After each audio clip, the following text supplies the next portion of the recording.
Hi everyone, Hothany Steam Tano here, the internet's busiest music nerd, and it's time for a review of this new Westside Gunn mixtape, Peace, Fly God. Yes, this is a new mixtape from Buffalo rapper, Griselda Records co-founder Westside Gunn. Always prolific, of course, Westside was not going to spend 2022 silent, even if he has just put out like a few years worth of material with those Hitler Wears Hermes 8 sister projects, which were very good, by the way. But while Westside is always active in some capacity, he isn't necessarily always at his best. I really don't know what the explanation is, but his albums, his tapes from project to project do seem to vary pretty greatly. There are some records he's put out over the years that are very large, unruly, a little difficult to wade through. There are others that are much more focused, well-groomed, then some that are a little on the short side and run a bit meager, and I think this latest project here sort of fits that bill. This thing is 34 minutes long, 10 tracks, 2 of which are essentially an intro and an outro, and there's just not a lot of material here, at least material that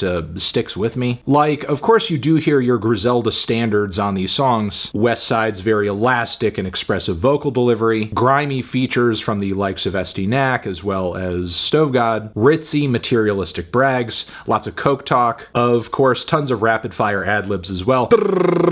Also production from the likes of Derringer and Madlib, so you know this thing is woozy, loopy, textured, and as simple as possible sometimes too. As Westside continues to embrace the growing drumless trend in many abstract hip-hop circles these days, which is as big as it is thanks in part to Griselda. But mix that with Westside's usual aversion to hooks, structure, lyrical focus, as well as an overall lack of flow and direction for this project, you get a kind of underwhelming final result. Look, in one breath I do appreciate that Westside does things to the beat of his own drum, or lack thereof. By that same token, trying to sidestep anything structurally or sonically that would be hooky or conventional here has led to this album sounding like a beast whose bones and connective tissue and sinew have pretty much been removed. Basically anything that would give this record some direction or aim. Like, for example, do the 8 minutes of murky vocal loops and non sequitur bars all over Jesus Crack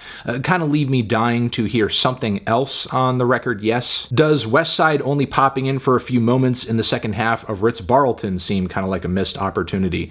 With a beat this good, I think so. Like, for sure I get that on this project you're getting a vibe and you're getting a sound, a really specific sound that you're not going to get on any other rapper's projects right now. Like, this thing sounds very Westside Gunn and only Westside Gunn. But as we move from tracks like Big Ass Bracelet to Bobby Roode, it becomes painfully clear that Westside isn't doing anything else on this tape other than just playing by the rules of his own conventions, getting high off his own supply. Which, considering he's done tracks like these so much better in the past, it's not that exciting. But I suppose we do get a couple of highlights out of it, like DERRICK BOLEMAN, for example. It could be the weepy melody sampled into the beat or the lyrical nods to Young Dolph as well as Virgil, but this track definitely features one of Westside's most impassioned performances here. Horses on Sunset has easily the most heart-wrenching sample and chorus combo on the whole project, and Westside complements this vibe perfectly with lyrical images of addiction, destitution, the prison system. And on Danhausen, the production kind of carries, yes, but it's a hell of a beat with these insane honking